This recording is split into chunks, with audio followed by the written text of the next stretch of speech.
What if instead of proving ourselves right, we prove ourselves wrong? I'm not patient.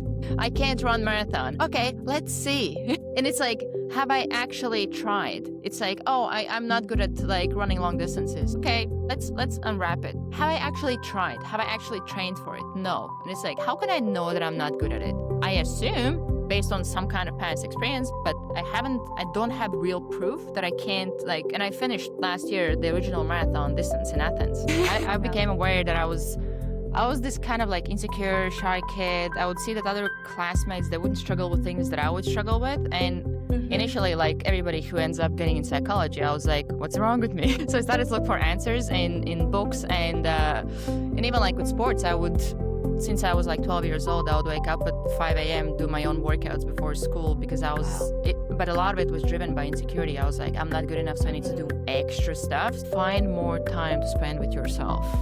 Just be with yourself. Ask yourself questions about yourself. Try something new. Experiment. I have all these assumptions about me, what I think I am, what I'm not. And we have this whole story and it's like, okay, what if it's not true? Did I actually try it? I had this belief that I can't do, I'm not good at Pilates because I'm not feminine or petite enough. Let's go and try.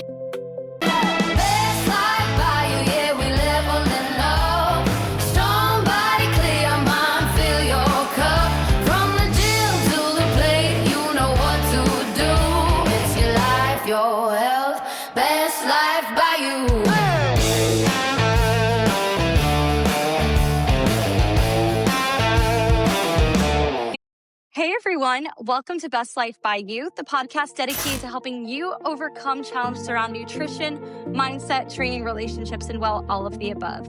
Today, we have a super awesome guest with us who I'm going to be diving into her backstory in just a little bit, but just prepare yourself because you are going to be learning a lot from her. So I have no other than Austra Putnina with us. So hi, Austra. What's up? Hello. I'm glad we made this happen. I know. Well, which we'll explain in like a second. So everybody listening, let me go ahead and give you a little background about Austra. She's a mindset resilience coach and a creator behind Chase the Impossible and Wisdom in Action podcast. With a background in sports psychology and competitive sport, she explores discipline, consistency, and the inner work required to pursue meaningful goals over the long term. So again, a reason why I was excited to have her on, and we were connected through Steph. So I'm so glad that we again made this happen because it's currently 1:30 my time and 8:30 her time. So everybody listening, there's been a lot of crossovers with time zones. So again, very happy you're here. You made it. So thank you again for coming on. How amazing is technology that we can make this happen? I know. Well, those are the good things about it. People are like, oh, it's annoying, which, it's healthy to have breaks, but imagine like being able to meet each other and get to know. So just with that little bit of a background, I would love to hear what you currently do. Like, I know I gave the background, but what is your current schedule? What do you currently do? How did you get to where you are right now? Pretty much, I would love to know your story of what made you choose the path that you're on right now. That's a good end of the question. What made me to choose the path? I feel like kind of the path chose me in some ways because when I was very young, I think I was like 10, 12 years old. I usually say I was aware enough, young enough to start to kind of get into like psychology, mindset and all those things because I became aware that I was this kind of like insecure, shy kid. I would see that other classmates, they wouldn't struggle with things that I would struggle with. And initially, like everybody who ends up getting in psychology, I was like, what's wrong with me? So I started to look for answers in books and even like with sports, since I was like 12 years old, I would wake up at 5 a.m., do my own workouts before school because but a lot of it was driven by insecurity. I was like, I'm not good enough, so I need to do extra stuff. So I would literally train throughout the whole year, make my own programs. And that's how I got to the place where I was playing all games, not getting tired. I didn't even look at the bench. And I was one of the best players in my team, but probably also in the country, but I didn't see that. Like I was just not aware of it because I had this it's kind of like I had this like glasses of I'm not good enough. I always need to get better and all those things. And psychology came very naturally to me. I have always been curious, and I was trying to understand initially myself, but then with time also what are some of the things that you can do to get better? Because I never had this perception that there's something very special about people that are at the top. I would be like, what is it that they have that somebody else doesn't have, that somebody can follow and kind of get there? So that led me to pretty much like I started to there was time when I had like terrible back pain, that back issues that made me to stop basketball. And I started to use my back pain as an excuse to skip the school and go to cafe and study psychology. I would watch like lectures, like everything. I would be just really into psychology, studying everything, being obsessed with it. And that led me to moving to UK when I was like 20 years old to study sports psychology. That's where I started to do a bit more like coaching, and it kind of like evolved from there, where now I have the podcast. I still do a bit of coaching, but I also do quite a bit of work with like helping others with, especially people that are experts in their industries, with like getting them visible online and helping them to share their message. And it's been quite a journey. Wow. I'm very impressed by you already. And as I mentioned, when Steph had connected us, he had said that you were pretty much like an expert in podcasting. And that was something I was like, wow, this is amazing to hear, especially you running two different ones. So you no longer do coaching. What kind of coaching were we talking about per se? Like, what kind of coaching were you doing? For anybody listening, was it a lot more mindset? Were you coaching athletes? Were you coaching anybody? Was it not people in high school, college, adults? Talk to me a little bit more about that too. Uh, so it was different people. I have worked with athletes, Olympic athletes as well, which is pretty cool to look on a screen to an athlete that I had conversation the night before. That's where I'm at too. Yeah. Like literally during the Olympics, and I was like, how is this reality? And cool. so that was like it was very fun to do that. And a lot of it is, I would say, like high performers. So it's not just athletes, it's also people that are like very driven, very ambitious, want to get more out of life. And a lot of it really depends on the person, because there's no one right answer to each person of what they need help with. But a lot of it is either feeling stuck in life, or maybe you have gone down the path that you thought you should do. And that's one of the things, even like nowadays with all the social media and everything, we get so distracted from ourselves that we actually, I had this realization like several years ago about a lot of us, we spend time by ourselves, but we don't spend time with ourselves. And there's a big difference. And we can't actually get to know ourselves, what we want, what we like, and even get clarity. Where do I want to go? Like really go. Like good example is one client that I had. He would tell me that all his life he thought that he wants to build this like big business and have these aspirations, and then he got married and he was like, I actually want to spend more time with family as well. And I would tell him, it's okay to either shift the goal or have both. You don't have to now just be like all in work and you have no time for family, because your priorities shift. But he would have this like insane guilt about not following that goal because of the attachment to it, or whether it's like social pressure or whatever, where I feel like a lot of us, we get so lost in this kind of external world to stop and think, what do I want? What kind of life I want? And actually connect with ourselves. So that's a lot of what I help people with, is to get that clarity for themselves, but then also put it in action, because that's a big thing. That's partly why I have wisdom in action, where a lot of it is about like, what do you actually like? How do you bridge the gap between knowing and doing? Because that's where a lot of times we get stuck. We know what we need to do in pretty much most areas of life, but we actually don't do it. And then if we do it, we don't do it consistently. So that's where like a lot of it is helping them get clarity. But then the next thing is to, how do you actually put it in practice and you stick with it? And ideally they get to the point where they just don't need me anymore. Mm. Yeah, that's something even I have coached people. I've worked with a lot of women, but right now I have two NBA players who are very, very well known in the United States. And for me, I'm the behind the scenes person for nutrition coaching, putting together their meal guidances, working with the registered dietitian of the team, working with the chefs, all coordination, the personal trainer. So there's a lot of I'm part of a big team, right? And there is a lot of pressure in that respect where sometimes I even notice myself, I get caught up in social media where I feel like because I'm now in this role, I should have a bigger presence on social media, or I should be like proving myself that I'm this other, like I'm this person that, because I work with these two high-end clients and well-known people who have millions of followings, that I should also be at that level. And so I don't want to, it's not, I wouldn't say it's not imposter syndrome, but it is something that I've had to coach myself through to be like, I'm on my own journey. I'm on my own path. And like, your goal is to help them get to a great place nutritionally.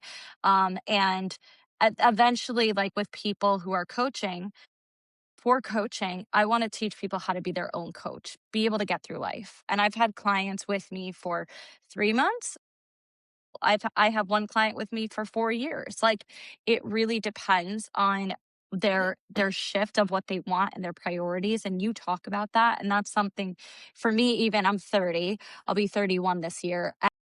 I had shifted the idea of wanting necessarily like a family and kids to pushing that off as a later thing because it's not in my life right now, to building my business. And like, that's been something where I do spend a lot of time alone. And I have many mentors to help me get to learn about myself. And so you bring up this great point about being able to be like not just by yourself, but knowing who you are is so important. So what experience in your life caused you, I mean, you said you named a few, but was there any kind of point in your life where you were like, I really want to help people through this, and this is what I really want to do?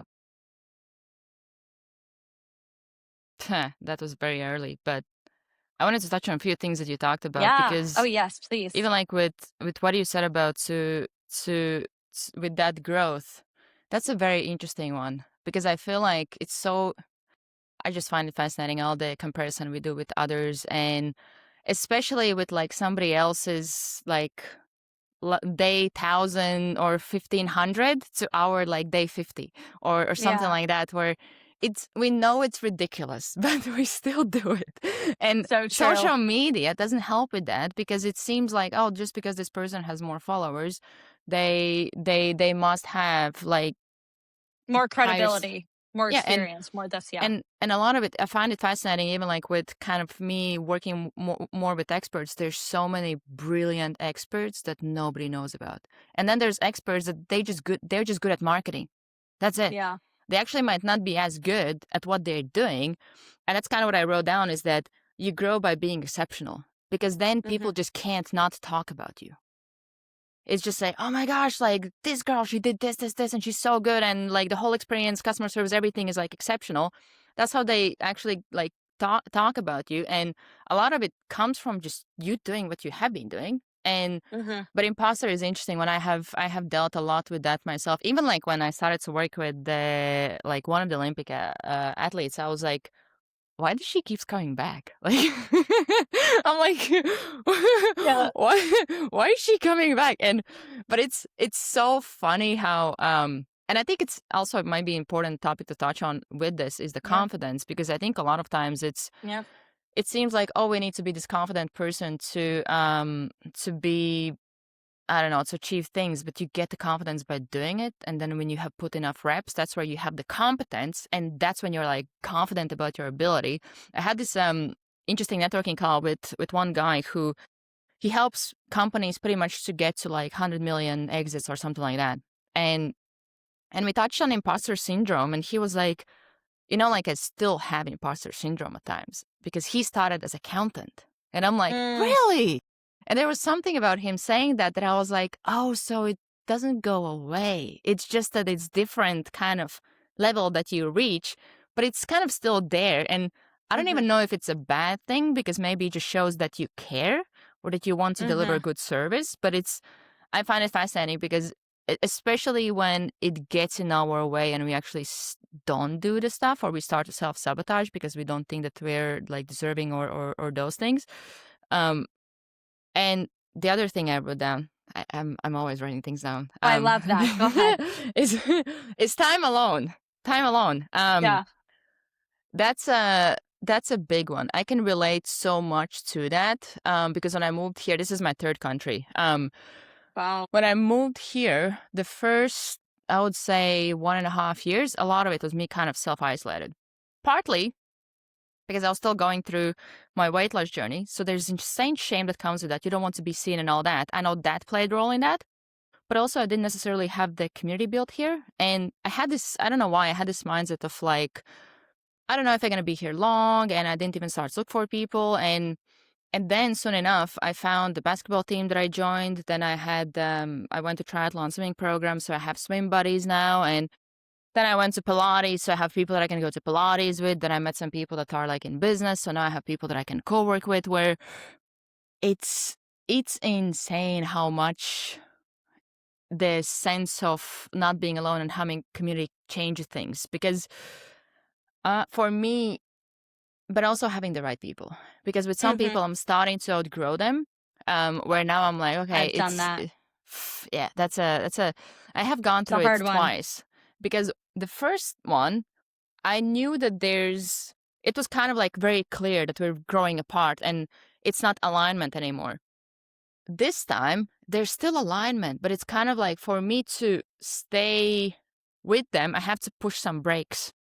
And I don't necessarily want to do that. And it's an interesting one to navigate. And actually one thing that helped me was one of my mentors said me a couple of years ago, because I would be like, oh, what do I do? And I'm somebody like, and I will answer your question a bit, because I am somebody who loves to help. Like, I'm all about helping, supporting, everything. I love that. And I would kind of feel responsible for some relationships that I would have, or like some friendships where I would be like, I kind of feel like I have to be there for them, but I also don't get that much from that relationship myself. And she told me, you can care from the distance. And I was like, whoa, that's profound, because it doesn't mean that I'm neglecting them. I can still care from the distance. I can still be available when they're ready to step up or move on or whatever. But I don't have to necessarily be, and I don't believe in that, like cutting people off and like, I don't live that. Yeah. And to answer your question, when did I know when to help people? I feel like it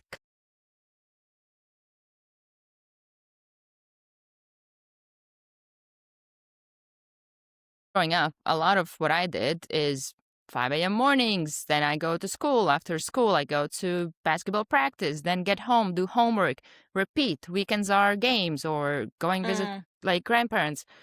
I didn't really even have when people ask me, what you going to do on a weekend? I'm like I didn't have concept of of weekend or holidays or something like that, because when we would have like holidays at school, that's when we have basketball camps, or we have just like more practice. So or I just do more practice myself to get better. And then I got into self-development quite early, so I would just do a lot of reading, a lot of self-work, things like that, where for the most part I would feel like, and I was very aware, which at a young age it didn't really help, because I see things that others don't, and I see where I don't fit in. And then also the lifestyle that others would live, I would feel like something is wrong with me, just by the way they would communicate, because I wouldn't really party. I would go to bed at 9, wake up at 5. Like, they would be like, we'd be really good friends if you lived near each other. Same. And it was kind of fresh. I'm very glad that I stayed. I didn't try to, even though I'm a recovering people pleaser, but I didn't try to please people to the level where I lost my authentic self. So I would rather withdraw than try to fit in by going to party or get drunk or things like that. It just wasn't my lifestyle. And I'm very glad that even despite feeling that pressure or like, oh, something's wrong with me or I don't fit in, I didn't necessarily go down the route that didn't align with me. But I remember there was one moment, I don't know how old I was, but I was pretty much like falling asleep, and I was kind of feeling so alone, so kind of like I just felt very down. I think I might have even like cried about it. And I was Hmm. thinking to myself that anybody that knows me, they will never feel like there's nobody they can go to. That was kind of my thought, that like whatever I'm feeling right now, that I'm like so alone, nobody, like I just literally felt like I have nobody to go to.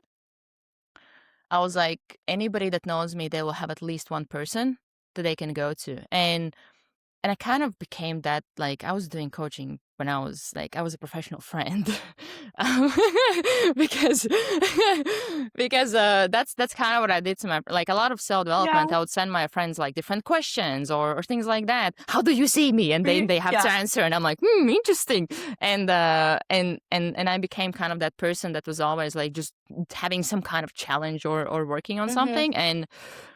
And I would be that person where I might not always be at like parties or anything like that, but when something bad happened, like people always can come to me and reach Hmm. out to me and kind of like have that safe space to just like be heard or seen. And that's where I think like it has always, like the psychology and all that, it has always been kind of like part of my life and who I am, and Yeah. I don't ever see it going away. But yeah, that's kind of where I think that wanting to help people came from. It's kind of like from your own pain and being like, I don't want others to kind of feel that way. Yeah. Wow. That's so many things in that where we are very similar. I've been that way growing up too, of people coming to me, sharing everything. I would have strangers come and share their stories with me, and I'm like, it's an energy though that Yeah. we have with us. And I'm the same way of the professional development, all that. Like ever since I'd say back in college, I was reading books, trying to always improve myself. I would say the recovering people pleaser, I struggle with. I've struggled with that. Um, of wanting to make people happy and make sure that everybody felt seen, felt heard. And somebody had told me this quote one time, because I said that multiple times, that I just feel like I don't fit in. And my one of my friends had said, she's like, "Why are you trying to fit in when you were born to stand out?" Mm, And that was something, she's like, anybody that knows you knows that you don't fit into one category. And that's something about myself too that I've recognized is I can't be put in a box. I'm a plant-based bodybuilder. I'm a Christian. I am someone who loves people so deeply, cares so deeply, and I love having muscle. I love um, being with friends and family. And yet at the same time, I would want everybody else around me to be happy before I myself am happy. I'd mm, want everybody around to be in happy, healthy relationships before I am in one. I would be okay with being the single girl if all my friends are happy with boyfriends, girlfriends, whatever it was. Like for me, I've always been under the mindset of I whatever happens, I will be okay.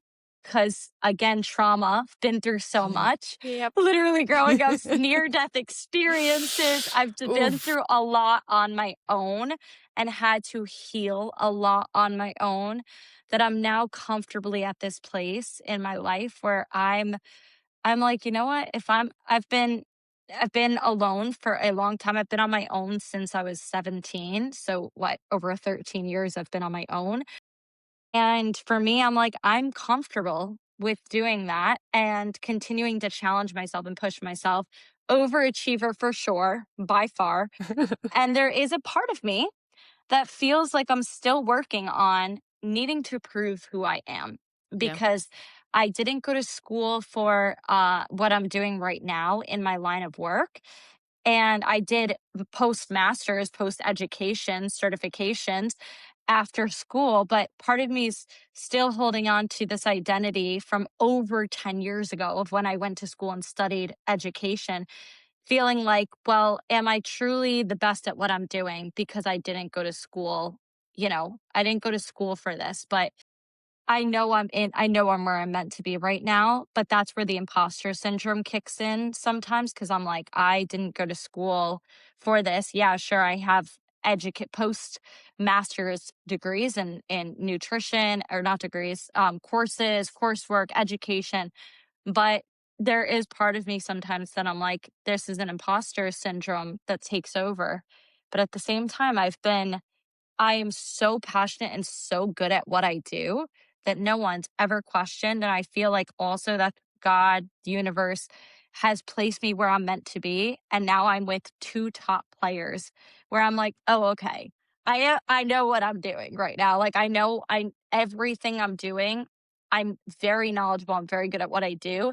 I don't need necessarily that um I mean, I have the piece of paper, but like, I don't need to have proven myself from years ago to be like, well, I didn't necessarily start off going to school for this. So yeah, that's my words are all over the place, but just even for yourself, I'm not sure if that was something that you ever dealt with of like, you Oh felt yeah. like you needed to be okay, you felt like you need to be elsewhere. And Everything you're you're saying, like, I'm like, yep, oh yep, yeah, yep, yeah, yep. okay. Well, that's pretty much what I was saying. So go ahead and I piggyback have off of it. I have an interesting question. I'm very curious on Mm-hmm. kind of your experience with this. Um, because I see it's very amazing how alike we are. Um, That's when you start speaking, I was like, is this real? Like, are we friends? Are we are long we lost friends? besties? Question. Yes. Because a lot of I can so relate with that kind of being on your own because since I moved to UK, a lot of it was like well there a lot of it was survival mode because like I had to work on the side and all that like it was tough but of course like it makes you grow it makes you kind of build that resilience but then with that also with what you said about that you want others or like you want others to be happy even like before yourself I feel like it's partly the that like helper curse that we have Mm-hmm. where it's like Mm-hmm. we can literally get to the point where we neglect ourselves just to help others and then it Mm-hmm. damages our ability to actually help people. Like I have had several times when I had to take a step back from coaching. I'm kind of going through one of those phases now where I'm like, I feel like I just need to focus on myself and kind of like develop my skill set, continue working on myself, and that's why I'm doing more like the podcasting stuff or like just like Mm. visibility stuff because when I work with somebody like personally I get like very involved and I Yeah. started to do this thing where like initially I learned a thing I live through it I teach it but then I started to cut myself out where I'm like oh information give it to the client and I wouldn't necessarily kind of do it myself and Mm. I was like I actually started to kind of resent that process and I'm like I want to still kind of be part of the whole thing so now a lot of what I have been doing is just like kind of living the things and challenging myself in different areas that I'm like, oh, that's impossible. Like even marathon, I was like, oh, I can't do it. And I was literally told by a doctor when I started to have back issues to stop running that I can't be running. And That's for a couple of upsetting. yeah, and for a couple of years I didn't run, and I had this strong belief that I can't run long distances. It was so strong that I didn't even consider doing it when I was in personal trainer courses and I made program for one guy for Ironman, and I was like, oh, it would be so nice, but I can't run. And then I watched movie Brittany runs marathon, and I'm like, well, if she can do it, maybe I can as well. So, so that I found the program right after the movie, started to do it, and like a couple of months later, I Yeah. finished my first half. Even before I did it, I said to my friend, if I finish half marathon, now half Ironman is a possibility. Because that was the only thing that I was like, Mm. I can't do it. And that led me to like finishing that and kind of like just that whole journey of chasing the impossible. But Mm. the question I had with the kind of the people pleasing, helping others, how how do you find with or like what's your experience with letting people in and asking for help? I think I'm good with doing that with my parents. Okay. My parents, I will ask. The thing is, growing up, even I had an experience when I was in the hospital when I was, I don't know, 23. And I was 3 hours from home. And my boyfriend at the time was the only one with me. He was not allowed to stay overnight, he wasn't anything. And I felt so alone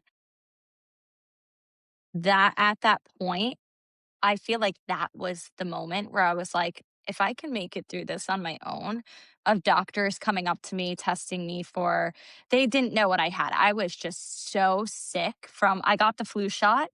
This is back in graduate school, and I ended up in the hospital.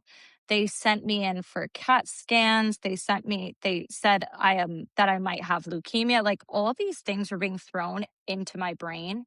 And I'm just processing it alone. And I couldn't speak because my tonsils were so inflamed that I couldn't even communicate or protect. I couldn't do anything. So I was so aggravated because I couldn't speak. I couldn't defend myself. And like, my boyfriend at the time, he was in and out of graduate classes. He would see me when he could. And it was just like, I would just sit in the hospital bed and be like, I don't know what I'm doing or what to do. I was asked to drop out of a semester. The dean of students reached out, told me to take a leave of absence. I said no. I said, no, I'm going to do Zoom or whatever it was back then when it wasn't even out. And Overachiever. overachiever from the hospital bed working. Pretty sure there's No a picture excuses. somewhere. No excuses.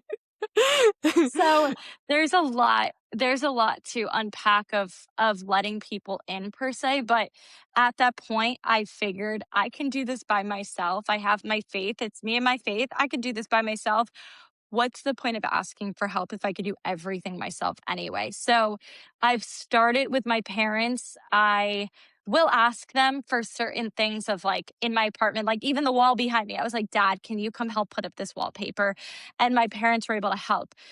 I do not ask anybody, which is kind of sad, because what I've realized is I would get upset and offended when I've been through so much trauma. You probably have, because we're the kind of people that go through all the trauma. Yeah. Yes. Yeah. So I was super sick years ago with I lived in black mold in my last apartment. I've shared this on this podcast before, and like, it kind of upset me because I've been through a lot, and my friend group would always be so willing to help out everybody else in the friend group except me. And it's my own fault, because I would tell everybody, I'm fine, don't worry about me. But yet I would be crying behind closed doors and crying, and like, I suck at asking for help. Like, I do. I am not good with asking for help. Or if I do ask for help, I pay for it. I'm like, oh, if someone's going to help me financially. You have to earn it. No, I'm going to. Yes. Yeah. Yes. So I'm like, oh, somebody's going to help me financially. I'm going to pay for that. Oh, somebody's going to help me with my business. I'm going to pay for that. Somebody's going to help me heal. I'll pay for that. Like, I feel like you're right. I have to earn it. So letting people in to help, I have no problem helping others, but my family is probably the only people I will ask for help if I need help. They don't always, but if I really need help, I'll ask them. Otherwise, I just figure it out by myself. I'm like, whatever, we'll figure it out. But I have no problem helping other people. It's just, I've done it to myself. I set myself up where, like, the house would be on fire, and I'm like, no, it's fine. Don't worry about it. Don't worry about it. I've got it. Like, Let me get the help? hose. Like, so yeah, I'm not great with letting people help me. So that's I feel like you and I are similar in that sense, though, because I'm getting that sense from you that you're more of like the giver, and it's hard to ask. Yeah, where do you think the question is coming from? Because that's the lesson that I'm learning. Because I had this realization, I don't know, it was a while ago when I was reflecting. Like, I had this friend growing up where what I learned about friendship was my problems don't matter. I have to be the strong one, and I have to be there for that friend. That's what the friendship is. You're the strong one. Your problems don't matter. Figure it out on your own so that you can show up for this person when they need you, kind of thing. Yeah. And then when I moved here, my now like closest friend, like, she started to show me what the real friendship is. There's no scores. There's no nothing. It's like helping each other out, also challenging each other in areas that we can't challenge each other in, and also not trying to change each other into each other, because we're very different people. But at the same time, a lot of it has been, and it's, she's so annoyed with me because I'm very slow with letting people in, and she would tell me, or she would like try to like kind of support me in certain areas, And then I'm like, oh, I talked to this person and they told me they can help me with this. And she's like, I've been trying to do this whole time. And I'm like, sorry, but you planted the seed. And it's been interesting because I was even like, I have been looking more into like femininity as well, because a lot of it is the energy of masculinity. Receiving. Yeah, because we're living in masculinity. We have it. We No got problem. it. No problem. We're gonna go and execute and everything. Just like attack, grind, like all we need to do. Like we got it. You can rely on us. But when it comes to like sit back, relax, receive, even our nervous system is like, what the hell is that? Let's go do something. I don't like this. This is too calm. It's and it's been interesting because I had this I have been looking into like, or like the more I learn about stuff, the more I come up with different kind of ideas where I was like, okay, I will learn, or I would think on like, what are some of the ways how I can learn to receive, or how can I reach out to somebody today and ask for something? It doesn't have to be anything big. Even like most recently, I had some people tell me I need to change my profile picture because I have lost some weight. And I was like, okay, I'm going to use this as my chance. And I would kind of reach out to some people that said me that to be like, hey, here's the pictures. What do you think? And there was like, one guy gave me like this, like long message of like, this picture, da-da-da-da, this picture, da-da-da. And I'm like, whoa, this is so awesome. Thank you. And it's kind of initially, I would feel this guilt. You know, like you're like, I don't want to be like a burden or whatever it is that I would assume. And then I'm like, okay, just go and ask and see what happens. And the more I started to do it, and I'm still like early phases of this, but it's interesting to go through that experience and kind of see what happens internally, because initially I'm like, no. Like, it's kind of like I asked for it, and then I'm like, but if you can't, it's fine. Like, you know, I know. No worries. We're like, no worries, it's fine. You haven't even asked. You haven't even received the answer, and you're like, but it's okay if you can't. Like, I can do it anyways. and it's something that I think I feel like a lot of it is coming from that sense of, at some point we learned that we have to learn everything ourselves, but also this is something that I had this realization about people pleasing, even like what you said about other people's happiness versus your own. It's like we put other people's like values, needs above our own, where it's like, I'm here, I don't matter, I'm fine, I'm gonna be whatever. I need to make sure that you're happy. But it's like, what about like, it's kind of like this self-neglect that we do to ourselves. And I think a lot of it for me probably was coming from that sense of like, I don't think I deserve this, or I'm not good enough, or even for me to be good enough, I need to prove myself to have that sense. And it's been interesting to kind of just go through that journey of like, even this interesting concept of radical acceptance, where you accept like everything about yourself that is good, bad, and even with asking for help. Imagine, like, we as people who are all about helping and all that, imagine how selfish we are that we don't give others a chance to experience the joy of helping. Because people love to help. It's like, when you actually start to ask for help, you can start to see that it doesn't have to be hard. I don't know this answer. Instead of me going and like, okay, I can do it myself, which we know we can, because we have proven it so many times. It's like, let me go to this person who already knows the answer. And if they don't answer, it's actually rarely that people don't answer. Like, I have had so many conversations with different experts where, even like most recently with AI, I would ask the person like, hey, if I want to learn about something about AI, like where to start, what to look into? And he's like, well, you can message me. I'm like, can I? Because I would be like, I don't want to be like a burden or anything like that. And he's like, yeah, you can just like reach out and message. And I'm like, huh, okay. Because you know what I have learned? People, especially people that are ahead of us, they do love to help, but they don't like to feel used. So if you make it where, because when you reach out to them and you ask for help and you appreciate it and you actually apply it, they want to help you more because they're happy to see your progress, and they're happy to see that you don't have to go and stumble on your own. It's kind of like, it's exactly the same with you helping people that you work with.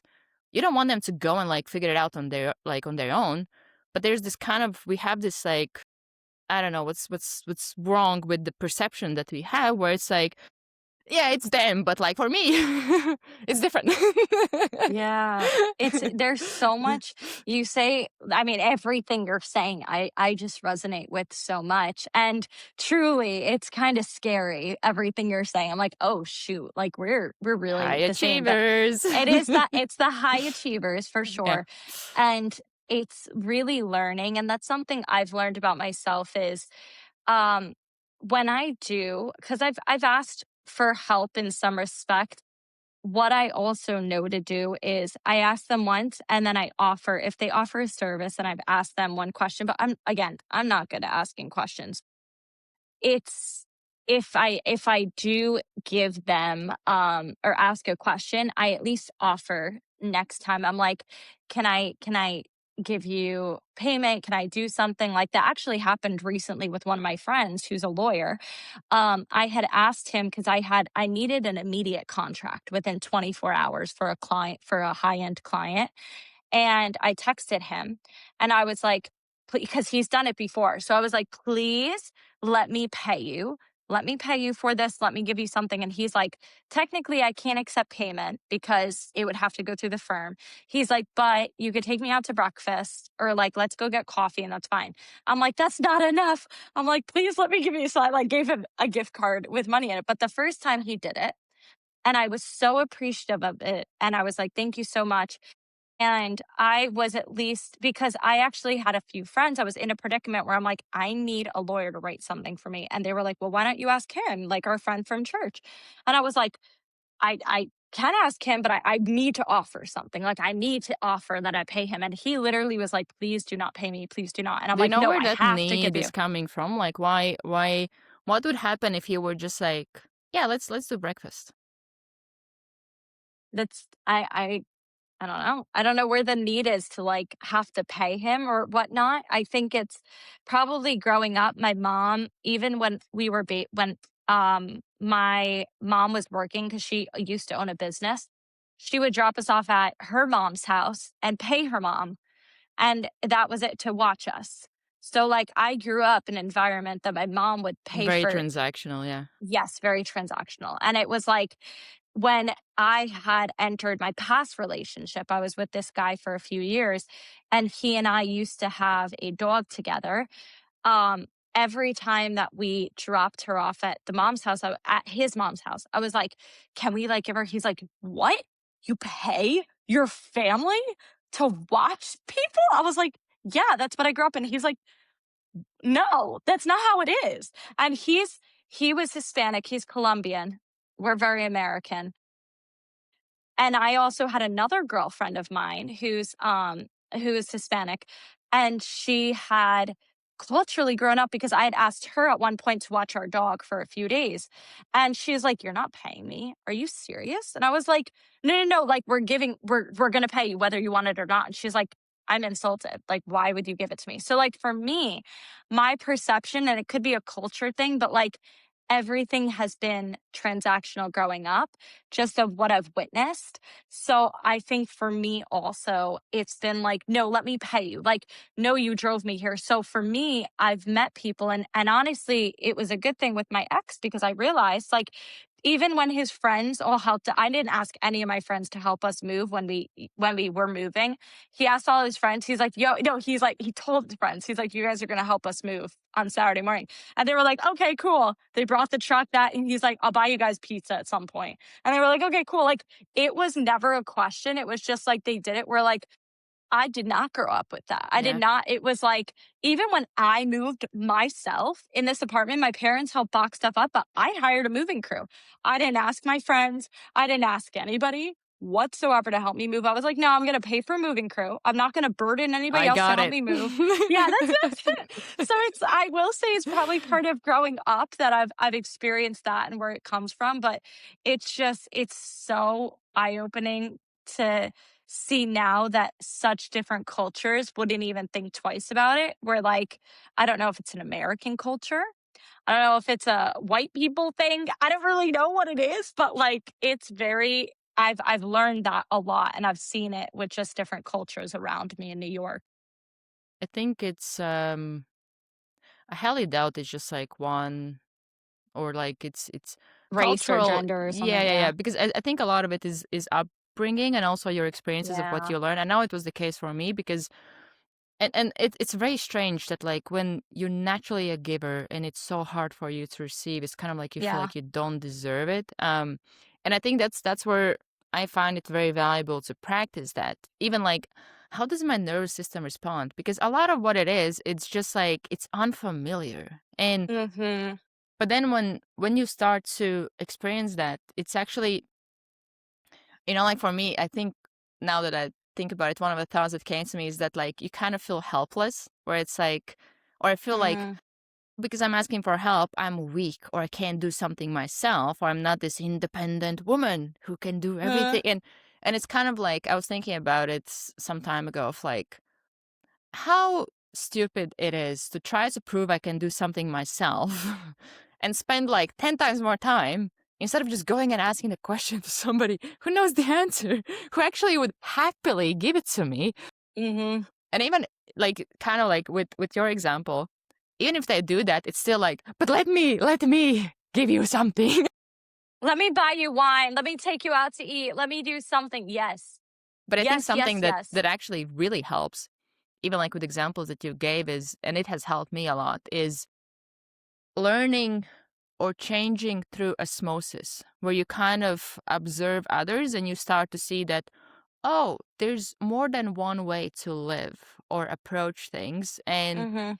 And for them, like even like with like the moving example, there was no question. And and in my head, probably if I was in similar place, I would be like, what did just happen? Is this like good example? I was on a call with somebody talking about overthinking last week, and Yeah.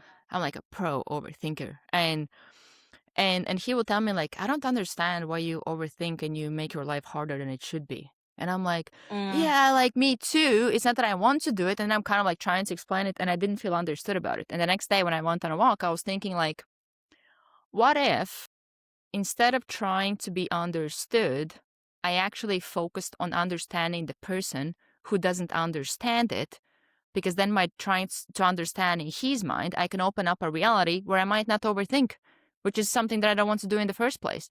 But there's something about that, like, oh, I want you to understand my pain, which can be valuable, but then it can also reinforce it, where it's like, oh, I'm stuck with this. I can't really do anything about this. Instead of like, how do you think? Like, if you don't overthink, how do you operate? Like, Mm. what's your thought process? Because I don't have it. It's not Mhm. familiar to me. I didn't grow up with it. But through observing you and how you think and how you operate and how you do things, it's like, there's another reality that can exist where I just decide to do something and I just go and do it. I Mm. don't I don't overthink about it. And it's like, whoa. And I think that's very valuable to have those experiences and those people that you're like, you have something that I think I want to have. Let me observe you, ask you questions, and try to understand how your mind works. Mhm. And through that, you can start to kind of build new picture of what a new reality or new perception could look like. Yeah, I have a mentor who owns like a multi-million dollar business. And she has been my mentor. Like, even though she was my mentor, like hardcore a few years ago, even she's a good friend now, I still view her as a mentor and I'll go to her for questions and guidance and stuff. Because the way she is with people, I love, but also she doesn't let people walk all over her. She's so generous and kind and yet so authoritative in what she does, what she says, and how she lives her life that I'm like, when I am in my 50s, I want to be like that. Like that's where I want to be when I'm 50. Like she lives her life, loves her life, everything, and she worked her butt off to get here. And she's somebody I definitely look up to because I'm like, I don't know many people like her Yeah. or that do what she does. And it's very inspiring to me that also she just at the same time doesn't give a shit. Like she does, but she doesn't.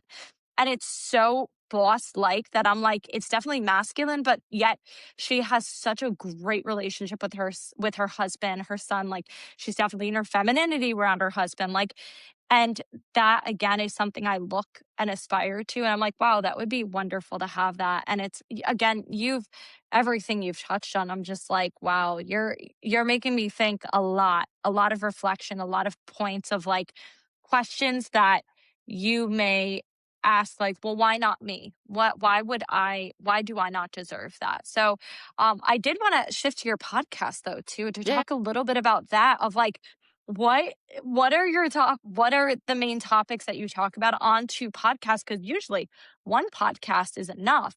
So talk to me about the two different ones that you do on both and the kind of audiences you're aiming for and what also being a podcast podcast host has taught you. Uh, Overachiever, I right? know. Two I podcasts. know. I know. Um, Literally, I was like, oh one is my not gosh, it's enough. Uh, so first one, initially it was the committed growth. Now it's chase the impossible. That one, I literally just started it. My first guest actually was my course mate who went through multi-drug resistant tuberculosis while we were studying. Um, and I felt very inspired by her. And then I was like, would you want to be my first guest if I start a podcast? She's like, yeah, sure. And I'm like, okay, I guess I'm doing a podcast. And I literally started it in my room where I was living in UK, and it's been recorded in 3 different countries. um, That's maybe even awesome. no, I have been a guest when I was in different countries traveling, but I think Mm. recording 3 countries that I have lived. And initially it was just me kind of I started to outgrow people in my life, and I love to have conversations where with some guests. I remember this one guest; she was a communication expert. Which I would tell her, I can easily sit down with somebody and have conversation for like 4 hours, and you don't feel the time. And she's like, "How is that possible?" So what we ended up doing, we recorded for 2 hours, and then we talked for 2 hours afterwards. And I was telling her, by the way, we have been talking for 4 hours. She's like, what? I'm like, here you go. That's your answer. So like Yeah. I started to outgrow some people where I didn't really have that many people to talk to. And I feel like that was kind of Mm.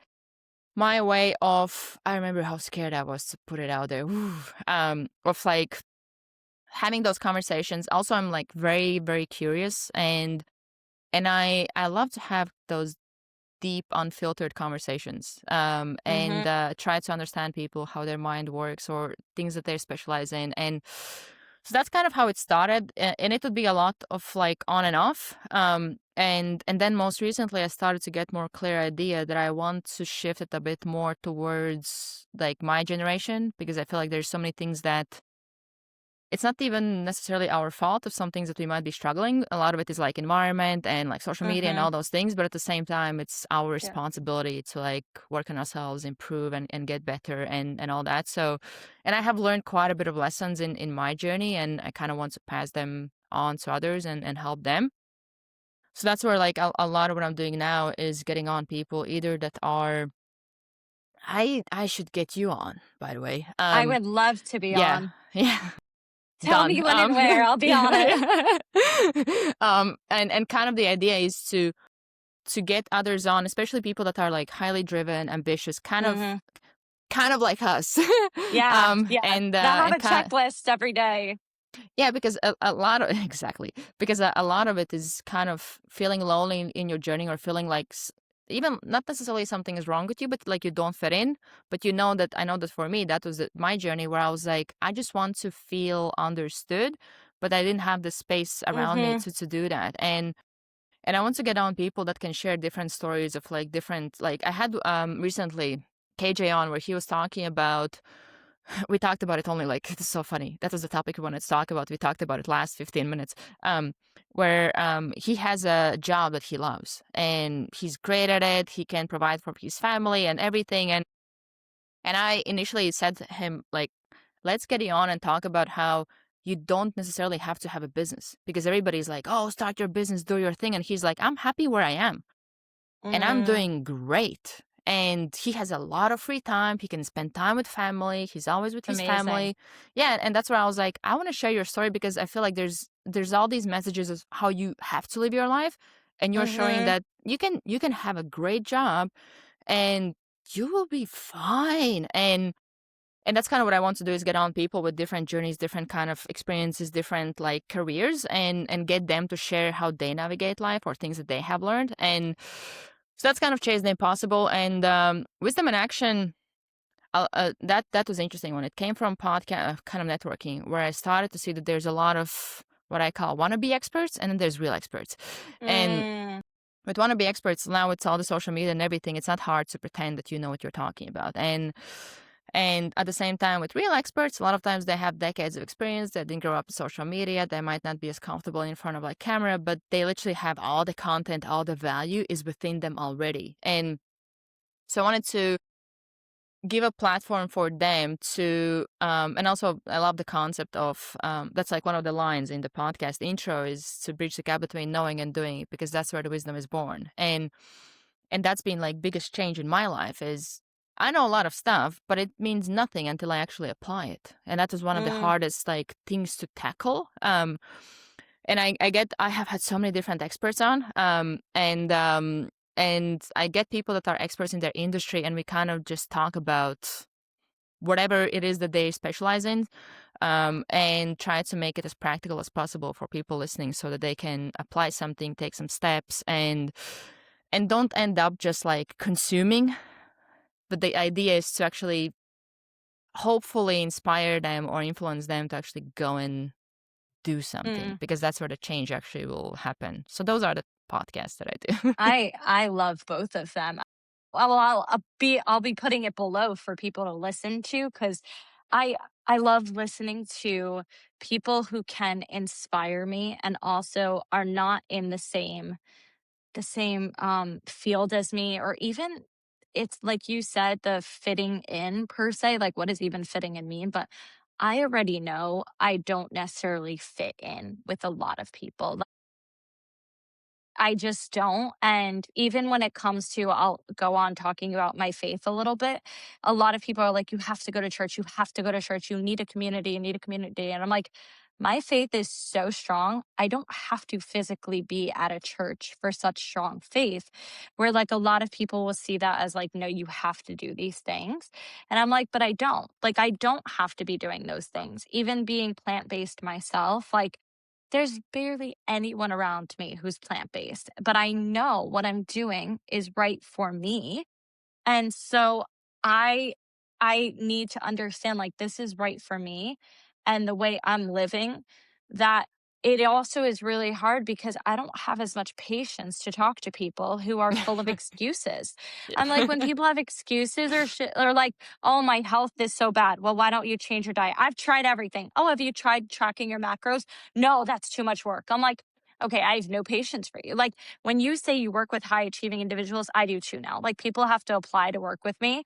And I no longer am taking on, I'll hop on a 15-minute call with them. And by the end, either we're working together or not. Like, I'm not going to just say, oh yeah, we're going to work together. I have to energetically feel, is this going to be something that is worth my energy? And now I'm blessed to be at a point where I can do that and say, is this something that's going to help my energy, help me improve, or is this going to be something that's going to bring me back? And I have learned a lot being in business and being in my masculinity too. And so it's very refreshing to know there are people out there also that are very successful like yourself, who sometimes don't feel like they fit in. But the more and more successful you become and the more and more the smarter you are, the harder it is to find that tribe of people, because you're always trying to improve. You're I always would trying challenge to that. do better. It's something that I'm trying not to like now that you said it, it's something that I'm trying not to say, because then I'm reinforcing that it's hard to find them. It's like there is less of them naturally, Yes, because less of even them. Yeah. yeah, because even to get to that level, not everybody wants to go through that pain, the level of work. Like, good example is when I was studying sports psychology, studying in my second language statistics. It's a lot. It's like learning a new language, literally. I literally spent at least 40 hours preparing for one exam. I went to see the teacher. I was annoying. Like, I had all the notes out. I had gone through all the lectures 2 or 3 times. And I would go and ask him questions, and he's like, this is not going to be an exam. I'm like, I know, but I need to understand. Like, I need to understand. And I had one of my course mates tell me, like, because I had very high, like, mark. I think I had like 93% or something like that, which is like insanely high. And he would tell me, like, oh, I would want to be like you, like, with kind of what you're doing. And I'm like, oh, easy. Spend 8 hours a day just going through all the lessons, take all the notes, go meet the teacher several times. And it's the same with when people say about, or they want to put me on like pedestal of like, oh, easy for you, you're this and that. And I'm like, let's do the math. So let's say over the year, I take Friday evenings off. So let's say 4 hours instead of going to party, I work on myself. So that is 200 hours a year. And that's just like one evening. What if it was like Saturday, Sunday as well? Now it's 600 hours in 1 year that I have put into working on myself. And that's just 1 year. If you have 10 years, that's 6,000 hours that I have put in extra. And that's where a lot of it is kind of just the reps.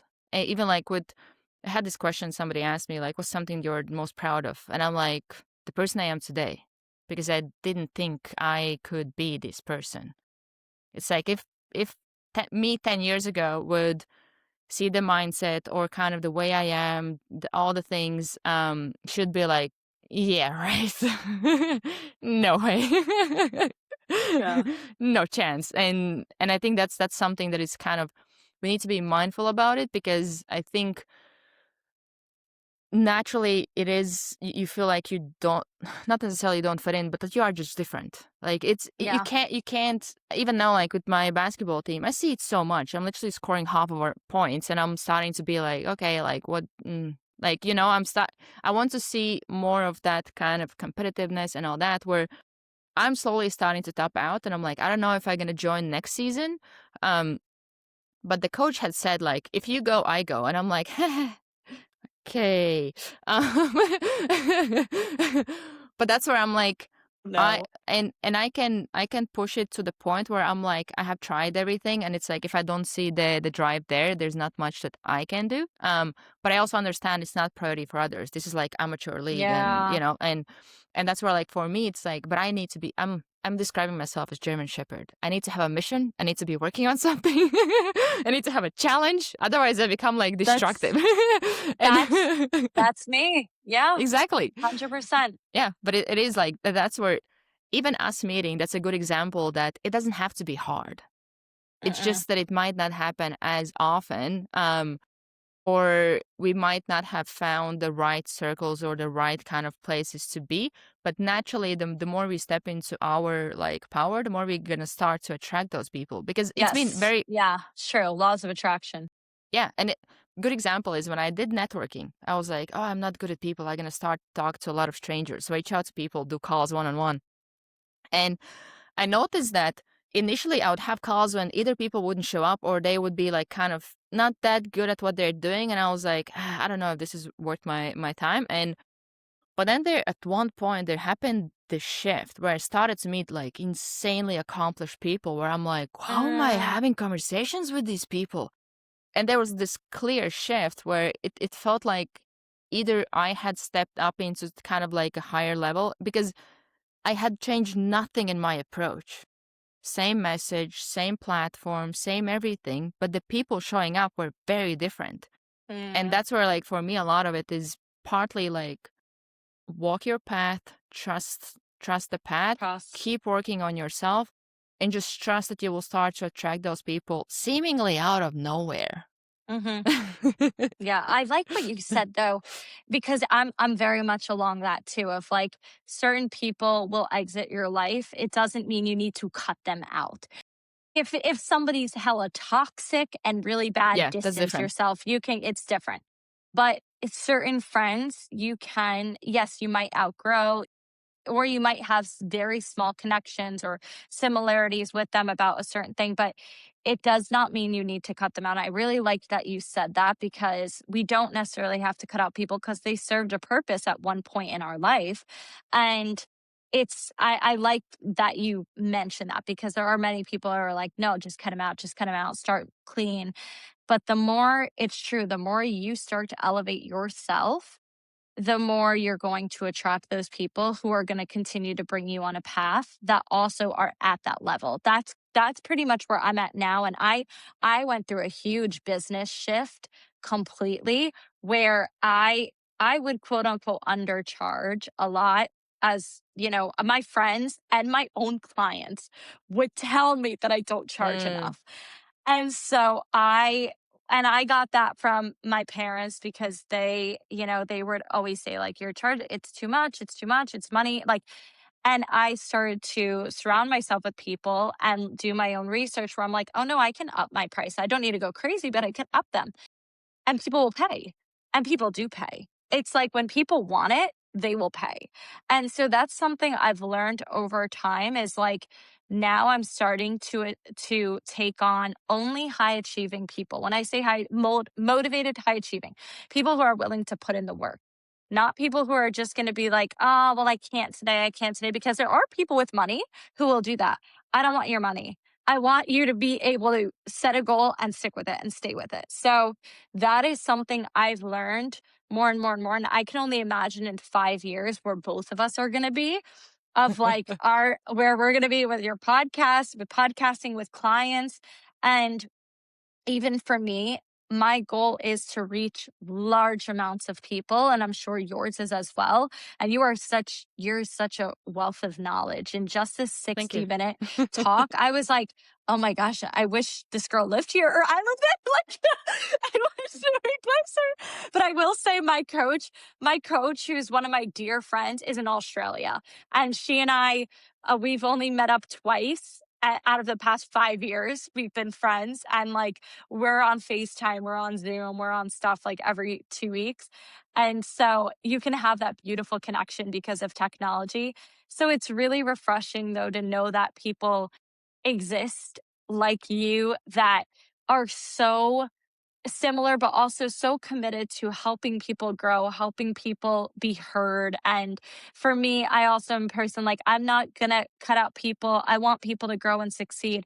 It's just, we're all learning, we're all growing. So, yeah, I don't know if you had any points on that, but I definitely I do want have a to, quick yeah, one on that go one, ahead. because I Yeah. think it's very important to keep in mind that outgrowing people is so frustrating, because you do want them to come with you. Mm-hmm. And you don't want to kind of walk the path alone, because it also is like kind of like Lonely especially I had this sometimes. experience when I was grieving, kind of outgrowing one friendship, and I was like, what exactly is it that I'm grieving? Because I didn't get much from it. And I was like, Mm. I'm grieving the potential of it, what it could be. And That's relationships too, romantic yeah, relationships. any kind of relationships. And but one thing that I would ask, like, one of my friends who is also like very very wise about, like, how what do I do? Because I'm like, I see things that they don't see, but there's no way how I can communicate it where they're able to receive it. They're not there yet, and I can see that. And it doesn't say anything bad about them, because we all are on our own journeys. And I have compassion for everybody, because I have been in a place where I'm like, just like behaving from my trauma and being triggered and all those things, where like I didn't have that level of awareness that I have now. And there's still Mm-hmm. many levels for me to reach. And he said this brilliant thing. He was like, it's not about you. Don't make it about you. Because I'll be frustrated about me. And he was like, it's not about you. Just focus on them. If they need you, be there. That's it. Like, don't make it bigger deal than it has to be. And something about it maybe, and for the most part, what has been insanely helpful for me, because I can so relate with that patience of people, that it's very hard to help people who don't want to help themselves. And that's a painful place to be, because you see the solution, you see the steps they can take, but they are not ready yet. They haven't reached that point. The only thing we can do is to influence them, but we can't make them to do anything. And sometimes it can be years for them to get to that point. And the best thing we can do is just be there, plant the seeds, and be a role model. And soon enough, it might be that they start to, through osmosis, they start to be like, like if she can do that, maybe I can do this like tiny thing, or I can try this. But patience is a big one. And it's also like, it's not our job to change others. We can be available and we can be supportive, and we all are just trying to navigate this, and we all have our own like traumas and pains and all that we're navigating. And like, I think if we had just more compassion in this world, where it was like, even people that I know how it is, when even like with diet, I have gone through all the ups and downs and like binge eating and all that, where probably now I'm in the healthiest place, but I would have people tell me, just eat better. And I'm like, I know that. Yeah. Like, I know. I know all this stuff. Yes. But a lot of it was like, I had this one time when I was kind of in the higher weight, where I was like, I was on a walk and I was like, I think there's just something I haven't learned yet being at this weight that I need to learn.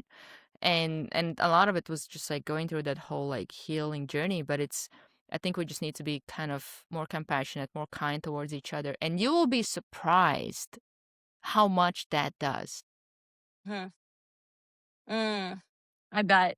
That's there's so many good nuggets and things that you've said today. And I again, I would love to talk to you for like another 2 hours. We probably could go on for 2 more I'm hours. sure this is not our last conversation. Oh no. I would love to have you on again. I'll happily be on your podcast. Like, no, we're gonna definitely stay in touch, because this is too good of a connection. I would love, though, for you to share with viewers, listeners, what kind of advice could you offer to those listening in whatever respect that you want to share? It could be in the health world.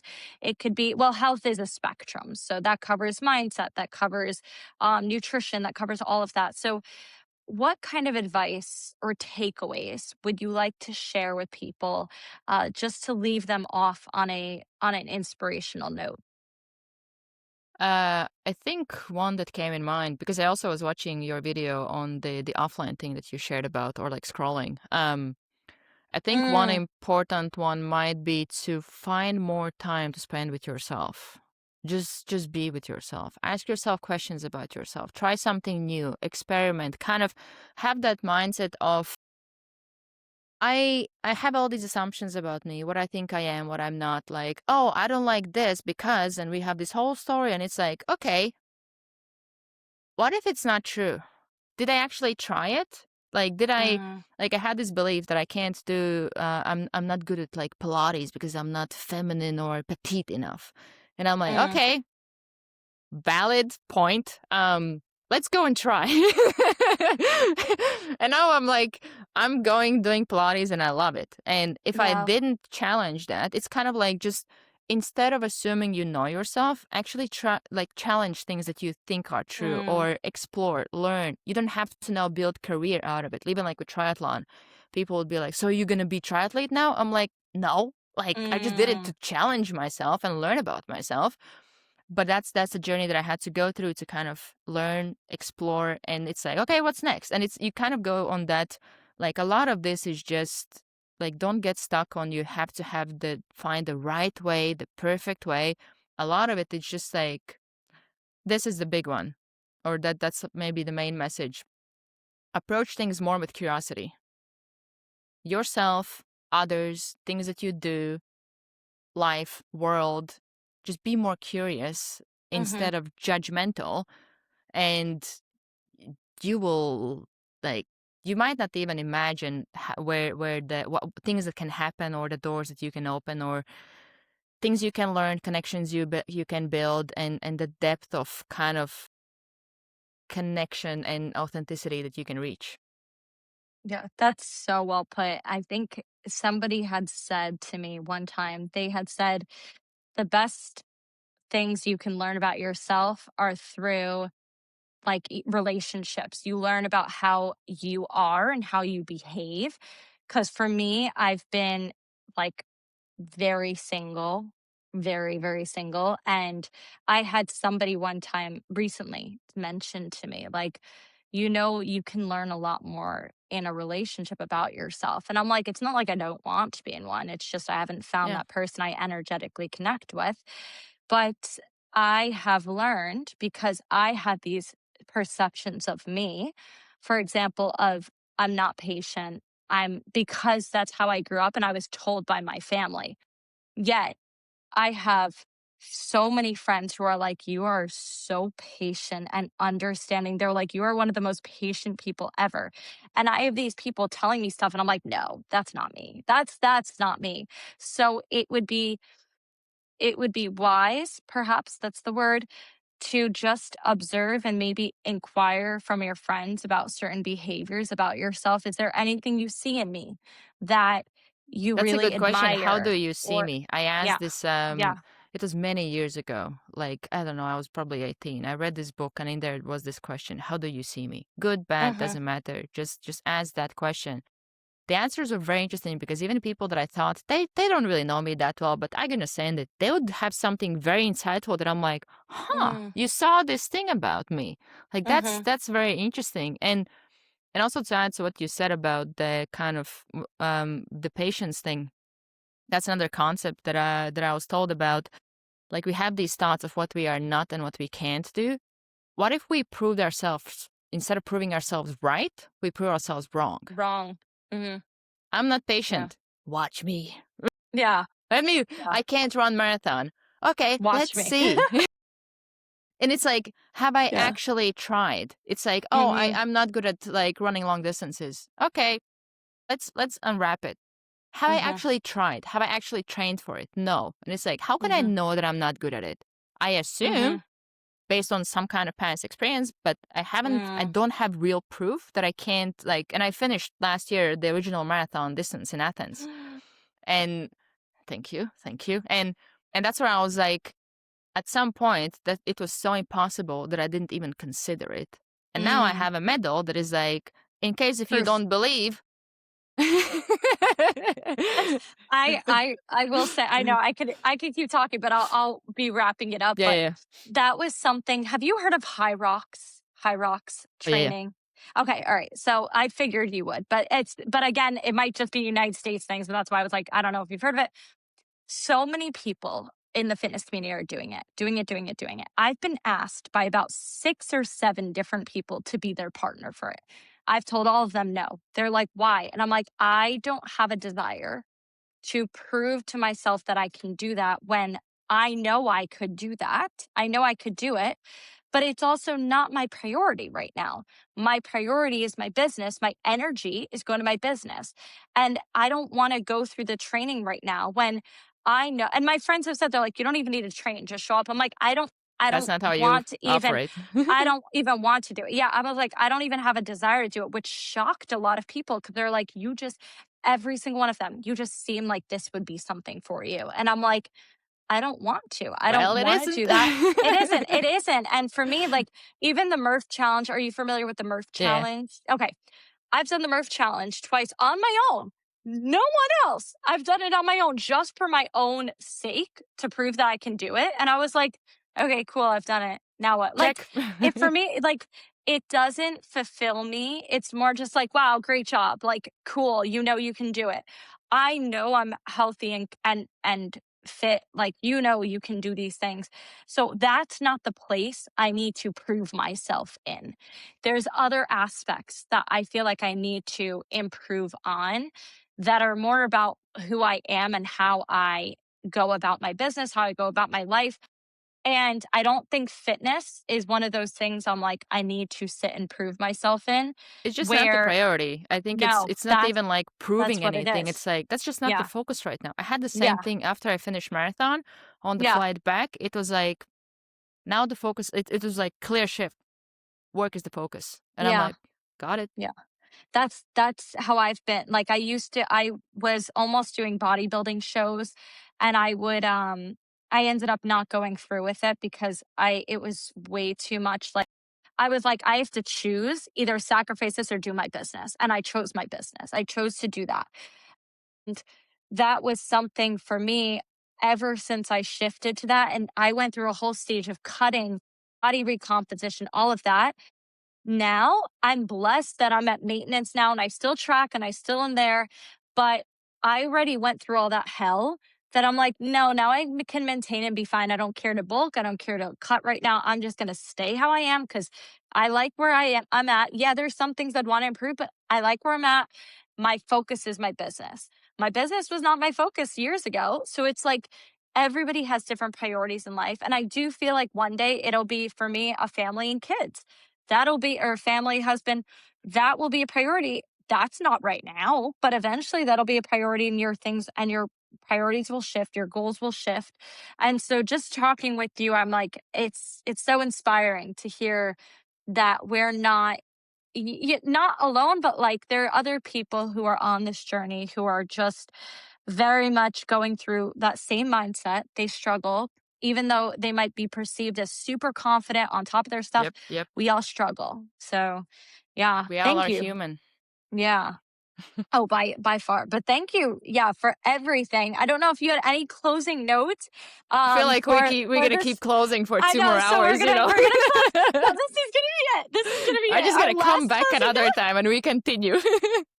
We will do that. So, well, then I will say thank you so much for being on today. You're an absolute pleasure. And yes, I would love to have you on again because we still have to cover so many things. Like, we didn't even cover health, didn't cover any of that. So I'm like, it's more, but people love these conversations. So this is fine. So thank you so much for everybody listening. I'm going to drop all of Austra's information below. Please go follow her, go listen to her podcast, multiple podcasts. And everybody continue to keep living your best life. Thank you so much. Thank you so much for listening to the Best Life by You podcast with yours truly. I hope you go ahead and subscribe on YouTube, Spotify, and Apple Podcasts.